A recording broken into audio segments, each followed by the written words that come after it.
আমি যদি অনেক শুকায় যায় আমাকে খুবই বাজে লাগে দেখতে অ্যান্ড মানুষ মনে করে আমি অসুস্থ হয়ে গেছি। আমি কখনো স্বপ্নেও ভাবি নাই যে আমি as a model or as a actress কাজ করব ইন্ডাস্ট্রিতে।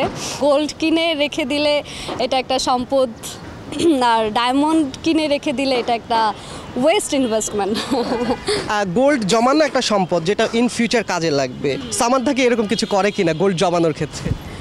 না, আমার আসলে অত টাকা নেই। আমি অ্যাজ এ মডেল হিসেবে কাজ করতাম আর কি 2018 থেকে।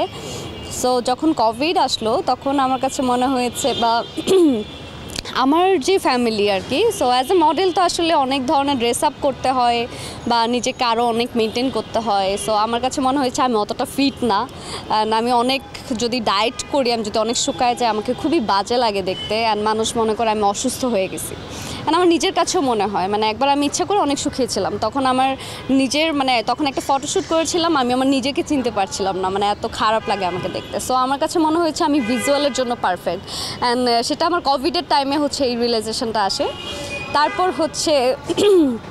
তারপর বলতে পারেন যে মোটামুটি একটু প্ল্যানিং করেই আমি নাটকে কাজে শিফট করছি, অ্যান্ড হচ্ছে একদম টোটালি আগে যে কাজগুলো করতাম অ্যাজ এ মডেল হিসেবে, ফটোশ্যুট বলেন, মিউজিক ভিডিও বলেন বা বিভিন্ন ওভিসি বলেন, ওগুলো কোনো কিছুই করতাম না। আমি জাস্ট এইখানটাতে হচ্ছে মনোযোগ দিয়েছি অ্যান্ড অভিনয় শেখার ট্রাই করেছি, টিভিতে দেখে বা সরাসরি দেখে, এই আর কি। না, আমারও বলতে পারেন হুট করেই চলে আসা, কারণ আমার আসলে কোনো প্ল্যানিংই ছিল না, অ্যান্ড আমি কখনো স্বপ্নেও ভাবি নাই যে আমি as a model or as a actress কাজ করব ইন্ডাস্ট্রিতে। আমারও হুট করেই চলে আসে। বাট হ্যাঁ, আমি ছোটো থেকে নাচটা করতাম, নাচে ছিলাম, অ্যান্ড ঢাকায় এসে আমি যখন ভেবেছি কিছু একটা করব, তখন আবার আমি নাচটাকেই হচ্ছে ধরে আগাচ্ছিলাম।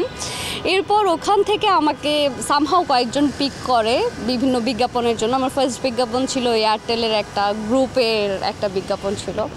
সো ওইখান থেকে আমাকে মানুষজন আসলে কীভাবে যেন পিক করেছে আর কি। সো আমি জানি না যে কীভাবে কি হয়েছে। নাচটা অবশ্যই ইম্প্যাক্ট ফেলে, কারণ আপনার যখন নাচ জানা থাকবে, আপনার বডি ল্যাঙ্গুয়েজ, আপনি কথা বলার সময় যেমন মুভ করবে, নাচের সময় তো অবশ্যই মুভ করবে, আর আপনি যখন ডায়লগ ডেলিভারি দেবেন তখনও হচ্ছে আপনার চোখ মুখ কথা বলবে, কারণ নাচের ক্ষেত্রে এক্সপ্রেশনটা অনেক বেশি ইম্পর্ট্যান্ট। সো অবশ্যই এটা অনেক বেশি ইম্প্যাক্ট ফেলে। সবই ফেক, আর এটা শুধু অরিজিনাল। এটা আমাকে আমার আম্মু গিফট করেছিল, অ্যান্ড এটার বিশেষত্ব আমি আসলে ওরকমভাবে জানি না। যতটুকু জানি এটা একটা আখিক পাথর, বাকিগুলো ফেক। হ্যাঁ, আমি আমার ক্যারেক্টারের পারপাসে পড়েছি।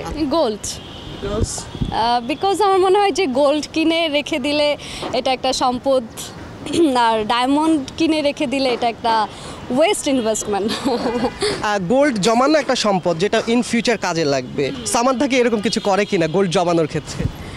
না, আমার আসলে অত টাকা নেই, বাট আমার আম্মু গোল্ড পরতে অনেক পছন্দ করে, আমার বড় বোনও গোল্ড পরতে পছন্দ করে। সো যখন দেখা যায় মাঝে মধ্যে কোনো ওকেশন আসে, যদি হাতে টাকা পয়সা থাকে তো ওদেরকে গিফট করার চেষ্টা করি আর কি।